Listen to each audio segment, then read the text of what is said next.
el 1,65%. Gracias, Eva Villanueva. 4 minutos para las 10 de la mañana. Lorenzo Ramírez, periodista económico. Lorenzo, muy buenos días.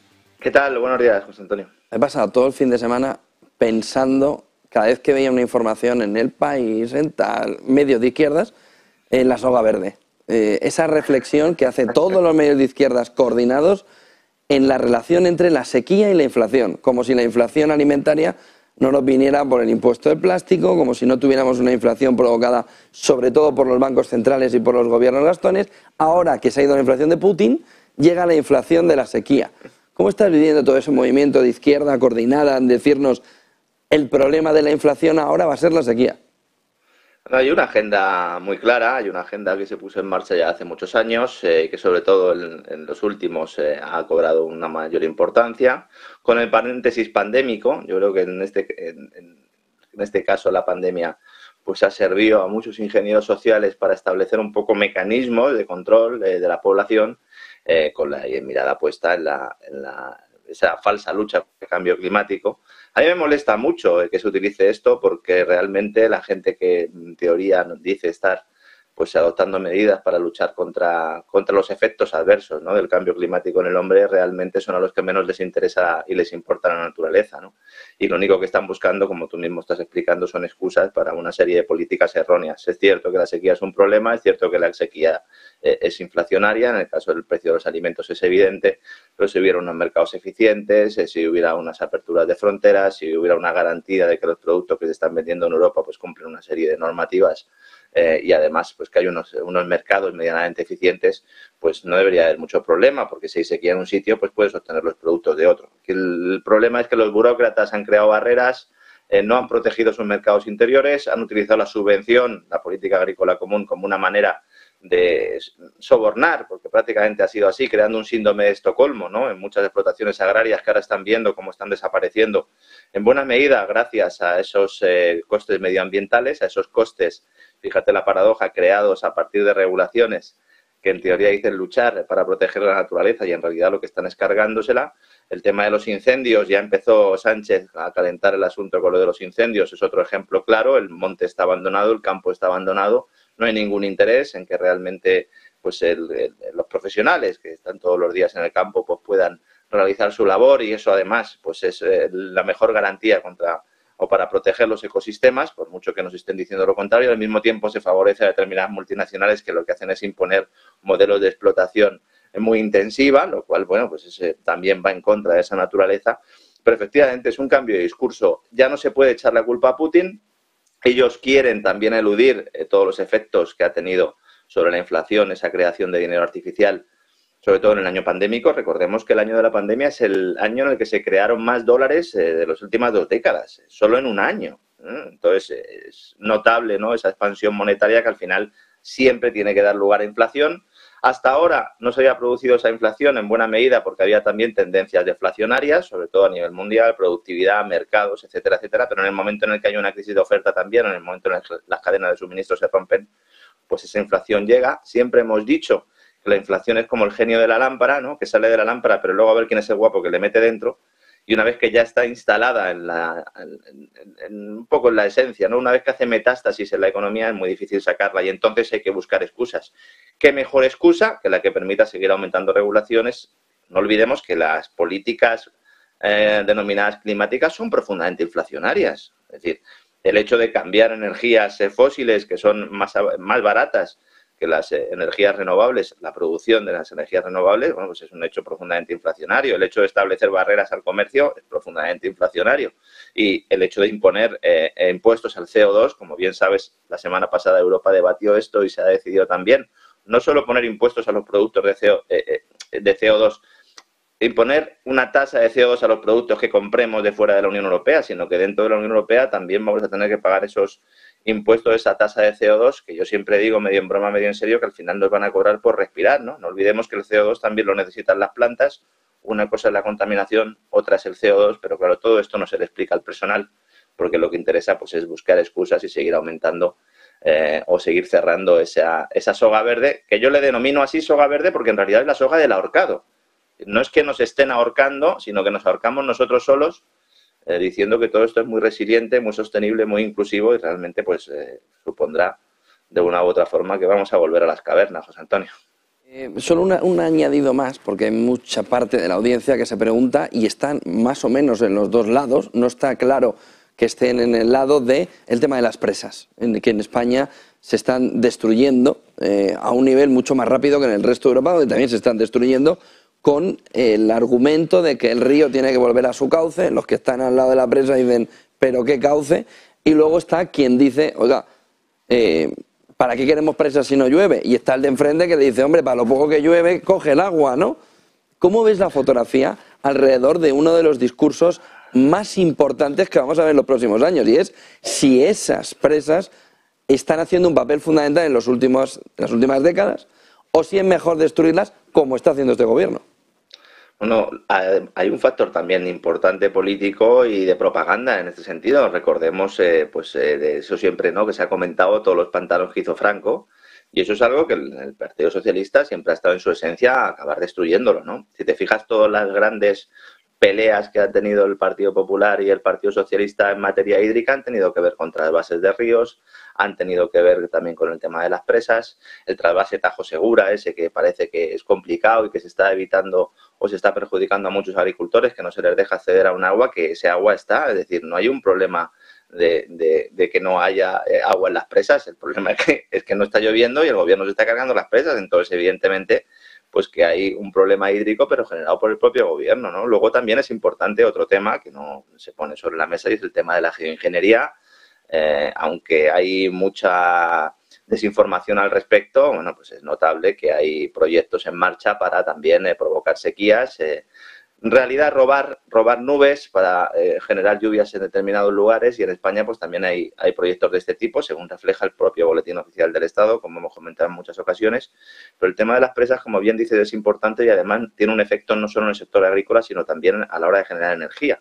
Recordarás toda la polémica que se produjo con Iberdrola, porque decían que estaban dejándose ahí el agua y que realmente pues no estaban realizando toda la producción hidroeléctrica, la producción derivada de esos saltos de agua, ¿no? Y luego hay otro elemento también importante y que tiene relación con las energías renovables. Hay una técnica para intentar garantizar el suministro de energía cuando evidentemente pues de energías renovables, cuando evidentemente pues el tiempo no acompaña, vamos a decirlo así para que nos entienda todo el mundo, y una de las maneras es utilizando las presas, utilizando las centrales, que lo que hacen es central hidroeléctrica, generan energía y luego pues con esa energía que están generando, si en ese momento no hay una demanda de energía, pues esa energía se utiliza para volver a subir el agua otra vez, como las fuentecitas que ponemos en el Belén, básicamente, José Antonio, ¿no? Y eso es una técnica que es cara, es verdad, que a lo mejor no permitiría solucionar todos los problemas de almacenamiento energético que tienen las renovables, pero que también sería importante investigarlo y que también hay muchos técnicos en España trabajando en ello. Parece como que se quisiera destruir todas las posibilidades que hay para encontrar soluciones y así, pues, como hay problemas, pues todos miramos hacia arriba, todos miramos a nuestros políticos para que aprueben regulaciones y nos solucionen unos problemas que en realidad solo hacen empeorarlos. Y entonces vuelve a empezar otra vez el proceso porque se aprueban nuevas regulaciones. Y esa es la historia del Estado y esa es la historia de nuestras vidas, José Antonio. ¿Ucrania está en venta, Lorenzo?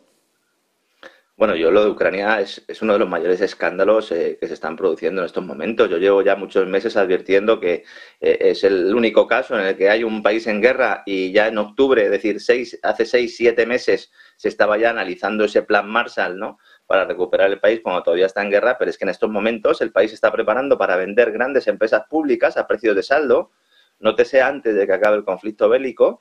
El objetivo oficial, según explicaba, ¿no?, la agencia Bloomberg hace unas horas, es apuntalar un presupuesto que depende de la ayuda y acabar, ellos decían, con el legado postcomunista de corrupción y de mala gestión, pero en realidad es justo lo contrario. Se va a producir un saqueo de los recursos para entregárselos a multinacionales occidentales con privatizaciones a dedo. Ya no es que vayamos a darle dinero a los contribuyentes occidentales a Ucrania para que Ucrania una parte lo dé a las multinacionales y otras se lo puedan llevar en comisiones, ¿no?, como ha sucedido en el caso del Ministerio de Defensa y con el tema de las armas. No, ahora de lo que estamos hablando es de privatizaciones a dedo. Se van a regalar empresas públicas. Dentro de unas semanas el Parlamento de Ucrania va a aprobar cambios legislativos para facilitar esta entrega de recursos. Un poco a la desesperada, parece como que están viendo que la guerra no va a salir como ellos esperaban y van a intentar, antes de que la cosa pues acabe, realizar una tarea que yo no sé hasta qué punto está siendo incluso solicitada por los propios gobiernos occidentales. Lo normal es que salga adelante la reforma porque Zelensky no tiene oposición parlamentaria, lleva años persiguiendo disidentes, algo de lo que no se informa ahora en Occidente, pero uno va a la hemeroteca y ve en 2021, en 2020, como si se informaba. Estamos hablando de prohibir partidos políticos, estamos hablando de cierres de medios de comunicación, críticos con su gestión. Es decir, lo mismo que se critica a otros países, pues parece que el régimen de Kiev lo ve bien en el suyo, con una opinión pública occidental que parece que está secuestrada, ¿no?, y cegada por esa propaganda. Estas ventas de empresas van a incluir compañías de servicios públicos, es decir, recursos, energéticas, fundiciones y productores de fertilizantes, incluso empresas farmacéuticas.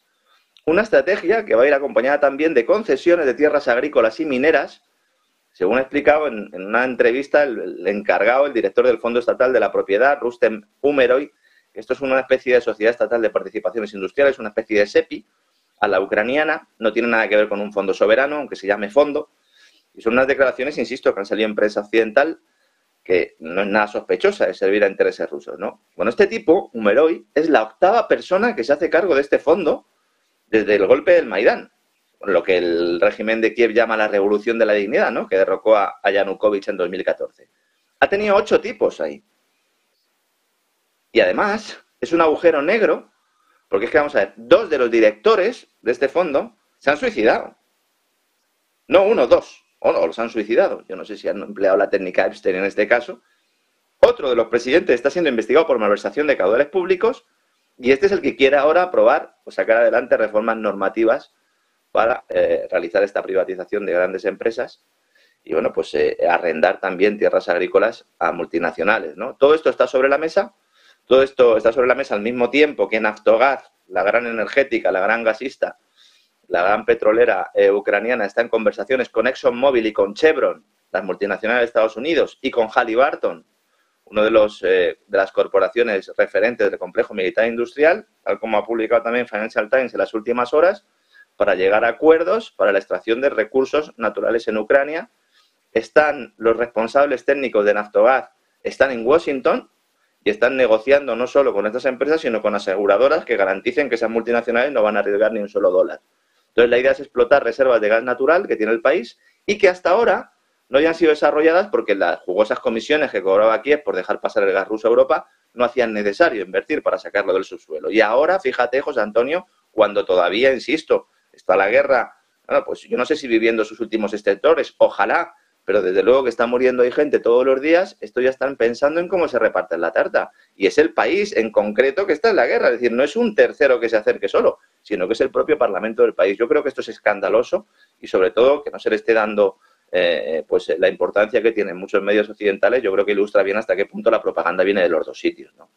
El otro punto fundamental es Taiwán, y no parece que nos vayamos a escapar del entorno de Taiwán. China ha tenido que salir al paso hace apenas unos minutos, este portavoz del Ministerio de Relaciones Exteriores, que dice Mao, ¿no? Mao Ning, ¿no?, que acaba de decir, Mao Ning, el portavoz de Relaciones Exteriores... Se podía llamar de otra manera, ¿no?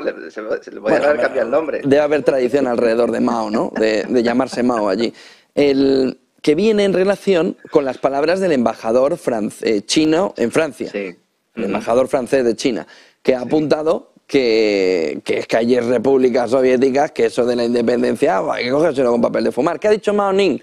Que no. Ya han soltado el globo sonda, ahora lo recogen y dicen, no, hombre, nosotros respetamos a todos los países que han conseguido la independencia, acaba de decir Mao Ning. Incluso hemos llegado a relaciones bilaterales desde que se independizaron. No tenemos ningún problema y respetamos la soberanía. Pero el globo sonda ya ha quedado.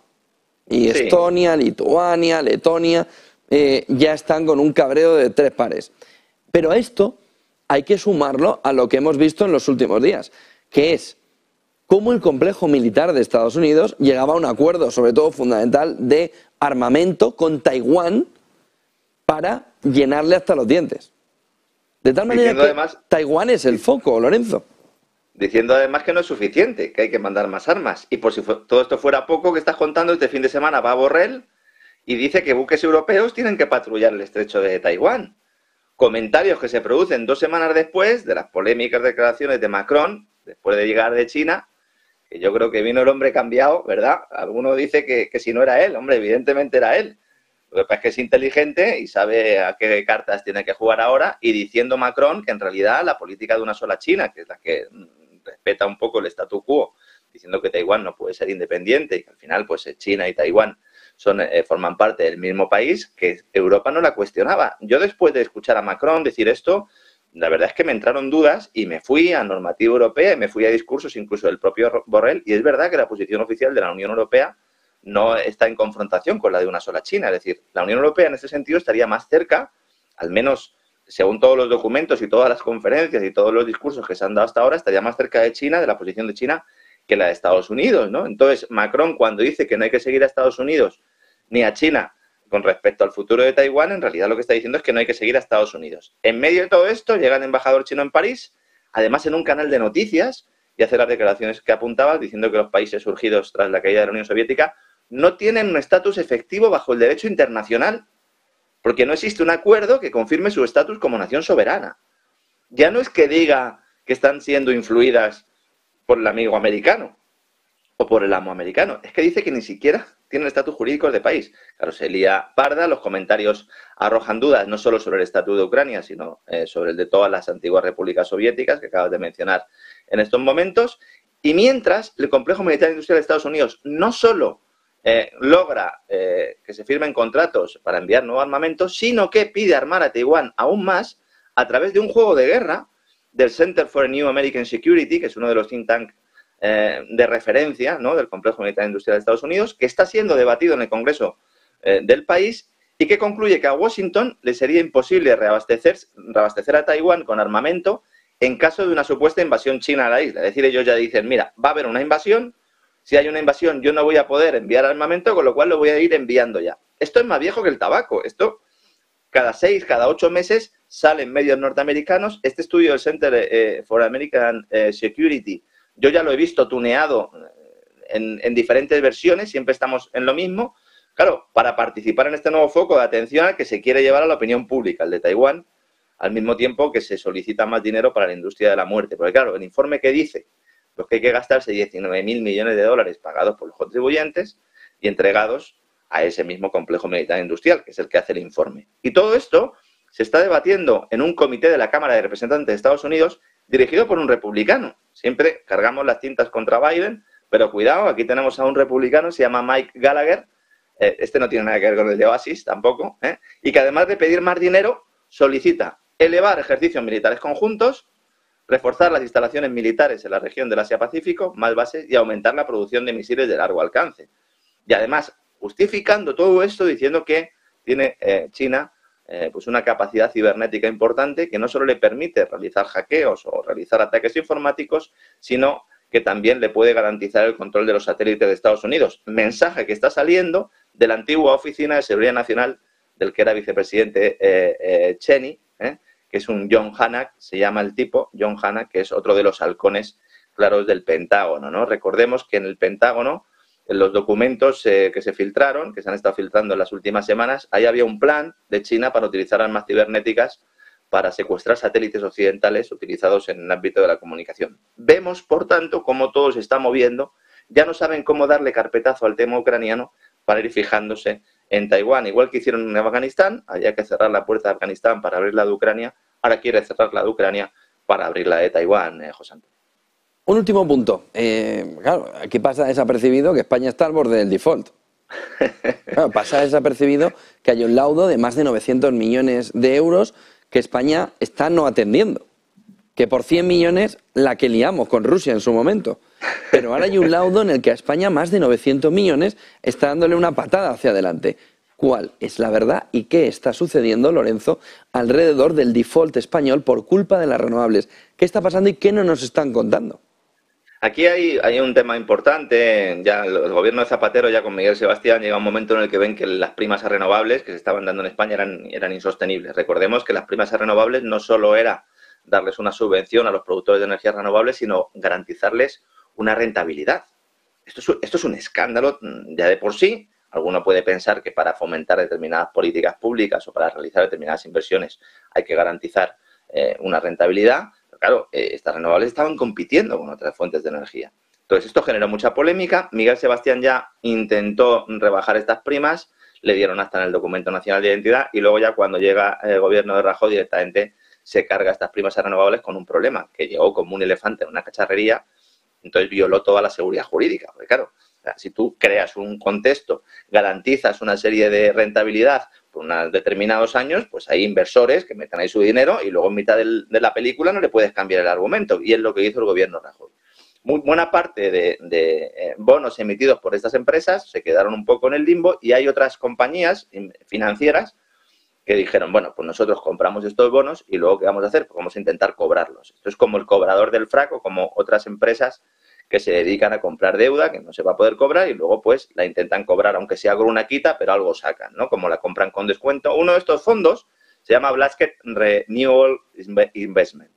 Y entonces, ¿qué ha hecho? Han dicho, bueno, pues vamos a hacer una cosa. Nosotros reclamamos al gobierno español y al mismo tiempo ponemos pues una demanda en el CIADI, en el Tribunal de Laudos Internacionales, ¿no? Entonces, se han enviado 3 cartas al gobierno. La primera es del 7 de marzo, es decir, esto no es algo nuevo, diciendo que ellos activan la llamada cláusula del default en 4 emisiones de bonos, diciendo, bueno, pues España no ha hecho frente a sus pagos y entonces se activa la cláusula de default. Esto implica que el título que ha entrado en default debe ser reembolsado inmediatamente a los acreedores por su importe principal, junto con los intereses devengados. En estas cartas se destaca que España es el segundo país con un mayor número de incumplimiento de laudos internacionales solo por detrás de Venezuela. Fíjate el dato importante, ¿no? Entonces, para subsanar esto, España tendría que pagar el dinero establecido en esos laudos arbitrales que tiene pendientes. Y si no lo hace, entonces este default, dicen algunos que podría causar pues problemas en las operaciones de endeudamiento soberano del Tesoro. Yo no lo creo. Yo creo que son dos cosas que van por vías distintas. De hecho, en el CIADI hay muchos laudos, hay muchas sanciones que se han puesto que no se están pagando, que se lo digan a SACIR y el conflicto que tiene con el gobierno de Panamá por esa ampliación del canal. Que, bueno, pues buena parte de los sobrecostes han acabado en el CIADI y ese dinero pues se va pagando unas veces sí y otra no, ¿no?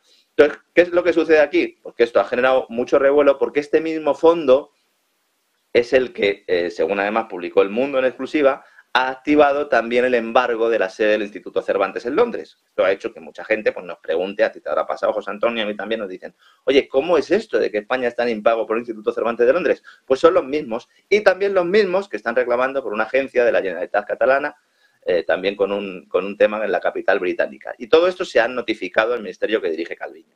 Calviño ha dicho que no va a pagar España ni de broma, no va a soltar un euro, que además tiene el respaldo de la Comisión Europea, y eso sí, se ha gastado ya 70 millones de euros en abogados para intentar que esto no salga adelante. Es importante saber que estos fondos están recurriendo a jurisdicciones en países de fuera de la Unión Europea, porque claro, saben que aquí pues, será difícil sacarlo adelante, como Reino Unido, como Estados Unidos, como Australia. En Estados Unidos la abogacía del Estado ya ha logrado algunas victorias, es decir, aquí va a haber una batalla jurídica importante, pero los otros 2 países no ha podido hasta ahora imponerse. Veremos si realmente llega la sangre al río. Yo creo que no. Darán una patada hacia adelante, José Antonio. Esta gente ya solo está pensando en las elecciones. Elecciones, elecciones, elecciones. Y mientras el Banco Central Europeo siga con su política y mientras que los bancos sigan comprando deuda pública española, no creo que tenga mucho impacto en esas primas de riesgo. Yo creo que aquí lo verdaderamente relevante va a ser cuando se pongan en marcha otra vez las reglas fiscales, cuando las saquen del congelador y veremos realmente hasta qué punto pues, la prima de riesgo española puede subir, provocando que otra vez pues vuelva el discurso, ¿no?, del impago de la economía española, que es un riesgo que es evidente, pero que no solo afecta a España, es que no son muy distintas a las que tenemos nosotros. Entonces. Muchísimas gracias, Lorenzo Ramírez, periodista económico. Buen día, Lorenzo, y buen negocio. Igualmente, abrazos. Nos vamos enseguida, 10:20, antes varias cosas